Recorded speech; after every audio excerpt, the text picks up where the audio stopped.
A small town takes on a big battle about gun control tonight.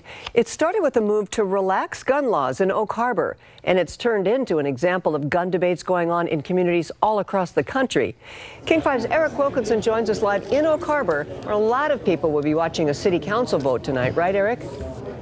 That's right. We're still an hour away from the start of this meeting, but people have been showing up here since before 4 o'clock today in what's already a pretty packed room right now. All this started with a move to repeal the city's ban on guns in city parks, but then Sandy Hook happened and the political climate changed.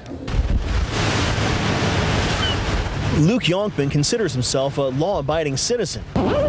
He also considers himself a patriot. It's right there at all times. Which is why he is willfully breaking a city law by carrying his gun in an Oak Harbor park. If you think about it, where do most people get mugged? Walking through the park. You know, and if they were able to defend themselves, then it'd be less likely for that to happen. The disabled Afghanistan vet says Oak Harbor's law banning guns in city parks is illegal because state law allows those with the proper permit to carry a firearm here. I am always armed when it is legally allowed, because I believe in order to effectively mitigate crime and tragedy, you should always carry when allowed. Ask the question, no. That's exactly what he was doing at this city council meeting last month. And I am concealed carrying at this moment. Yonkman addressing the council, which was considering repealing the gun ban when he announced he was armed. It was barely a month after the Sandy Hook school massacre, prompting Councilman Rick Almberg, If I may, I'll excuse myself at this time then. Thank you. To walk out. This is a national issue. This is a national tragedy. Almberg is also a veteran and a gun owner, but he believes a park, let alone a city council chamber, is no place for firearms, and that Sandy Hook should remind us of that. It does not make sense that we try to function in a democratic society where people have to bear weapons in an area where you're going to have controversy in your council chambers. Councilman Almberg says that Sandy Hook created the need for a comprehensive federal firearms policy for this country, but until then he'll have to face a room full of angry gun owners here tonight, a packed room, many of them packing guns themselves. The vote on the possible repeal of the gun ban in city parks here is expected to take place tonight. We'll have an update for you come up tonight at 6:30. For now, I'm Eric Wilkinson reporting live in Oak Harbor. Thanks, Eric. Today marks 1 year since Josh Powell. We begin tonight with a chaotic council meeting in Oak Harbor where the debate over gun control had tempers flaring. I'm David Rose. And I'm Hannah Kim. People packed City Hall demanding to be heard. Kate Burgess is live outside Oak Harbor City Hall. Kate, what are people so upset about? Well, that passion is all about gun control. More than 150 people showed up here tonight, many bringing their guns to make their point and share some strong opinions with City Council. I ask that Mr. Wahlberg, Mr. Svadius, you immediately resign. Packed into City Hall, many packing heat. Citizens of Oak Harbor lined up to make their voices heard. I would challenge any council member who is unwilling to fulfill their oath they are sworn to perform to immediately resign their position as council member. The gun debate in this small Whidbey Island community began several years ago when Oak Harbor banned guns in city parks, but took an unexpected twist last month when council member Rick Almberg walked out of a meeting after learning an Army vet there was carrying a concealed weapon. If we have somebody who is in the chambers armed, it's not necessary. I'll make a motion that we ask them to check their weapon with the police chief or to the police department. This is my motion. The motion failed, but Almberg's action sparked a much bigger debate. More guns in more hands in more places didn't make people safer. It just made people more dead. Mayor Dudley, should these two enemies of the Constitution of the United States and the state of Washington fail to resign, then I respectfully request that you... Some here tonight even calling for the councilman's resignation, and some just defending the legislators' right to work in safety. When you get into a situation where there's a heated debate, the last thing you want is for somebody to have their next answer to be off of their hip. So it's not appropriate to have them around our elected officials. We have a war zone going on here with respect to weapons, and it didn't make sense to me that we would sit here and say, oh, sure, it's okay. We have a motion on the floor and a second by Councilmember Almberg. But just a short time later, Almberg seconded the motion to repeal the gun ban after a Second Amendment advocates group brought out the big guns. An organization known as the Second Amendment Foundation has recently threatened to file suit against both the City of Oak Harbor and individual members of the City Council. The council unanimously repealed the gun ban in city parks, leaving some residents relieved but slightly annoyed. The law is illegal. It's been preempted by the state. Seattle tried it, went to appeals court, Supreme Court. They said, no, don't do that. Stop wasting our money. But I will never give up my gun. Now, because the city passed this as an emergency ordinance, guns will be allowed in city parks effective immediately. Live in Oak Harbor, I'm Kate Burgess, Q13 Fox News. It looked more like a scene out of the Wild West at tonight's city council meeting in Oak Harbor. The chambers were packed with people packing heat in a showdown over a city law banning guns in parks and marinas. King 5's Jim Foreman was there as the discussion became a debate over gun control. Well, tonight here it was clear that the gun lobby was flexing its muscle, and it showed just how powerful it can be in our state. The Second Amendment Foundation had Oak Harbor's city councilors so backed into a legal corner that they declared an emergency so that they could pass immediate action and give in to the gun lobby's interests. I first want to thank everybody for coming out. From the get-go, you could tell this was no ordinary city council meeting. I'm very involved in my community, and since I was 21, I've carried a firearm. Just one look around this room, and it was obvious these people were here to talk about their guns. A right not exercised is a right lost. It was the Second Amendment Foundation which threatened to sue Oak Harbor if it did not lift its ban on guns in parks. And that had the council take notice. We got a second letter from the Second Amendment Foundation, and they certainly were threatening. Seattle fought and lost a similar battle in court.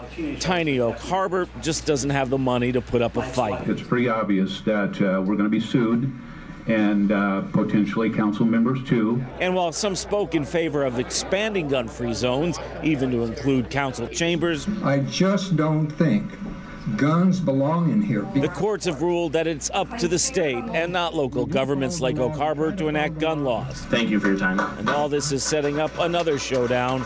Only the next one may be in Olympia. As of tonight, it is once again legal to carry your gun in the playgrounds and parks of Oak Harbor. And that's where we are tonight in Oak Harbor. I'm Jim Foreman, King 5 News.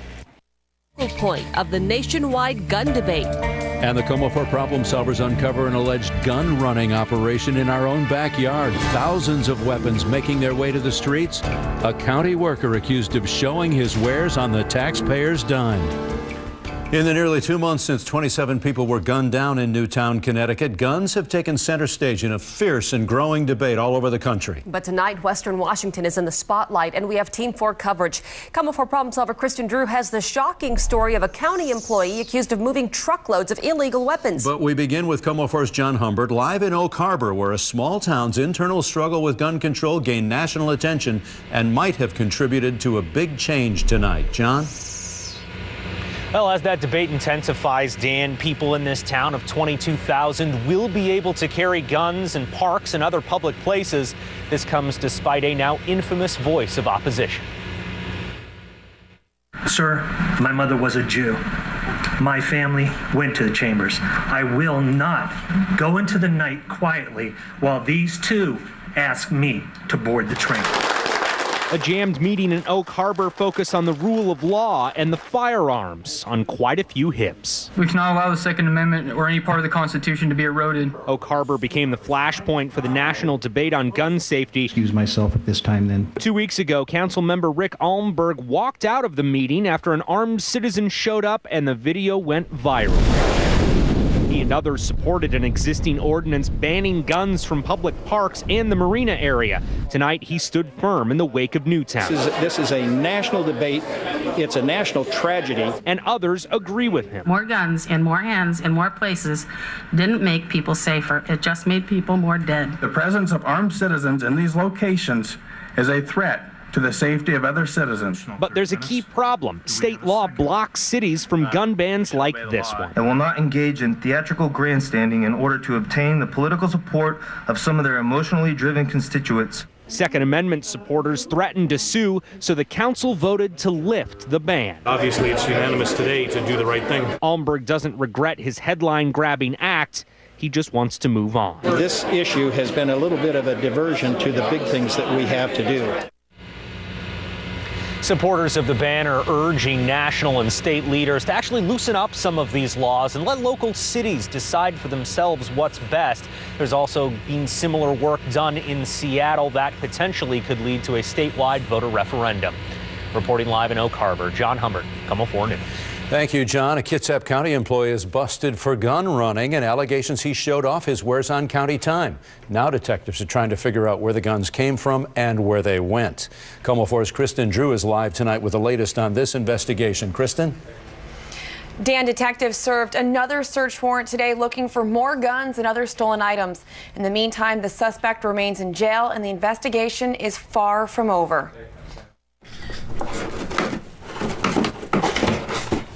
This is what sheriff's detectives found in Trevor Hawley's Port Orchard bedroom, an assortment of pistols, hunting rifles, and rare handguns.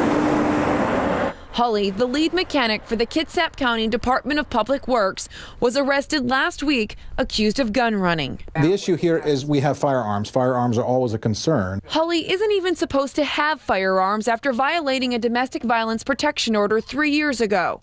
But detectives say Hawley was sending thousands of them out of state from Port Angeles. On one occasion, investigators say Hawley told a coworker he picked up $50,000 worth of guns and pocketed about 20 grand. He moves in circles that people that he's dealing with are certainly not going to report him to law enforcement. Ironically, Hawley essentially turned himself in when he reported his personal truck stolen from the county road shed. When deputies found the truck, they also found a handgun under the seat and began asking questions. They act on tips, they develop leads.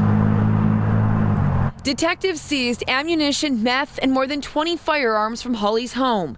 At least 3 of the guns were stolen from the Port Angeles area, and some may have come from other countries. It's still unclear where the guns were headed. He flew under the radar. Nobody, from a law enforcement perspective, really knew what was going on, but the people that he worked with certainly did. While on the clock, deputies say Hawley showed off the firearms to coworkers, but they believe Hawley was the only county employee involved in the gun run. Are they being sold and or transported for private sale to sportsmen for those purposes, or are they going to be used for some type of nefarious criminal activity?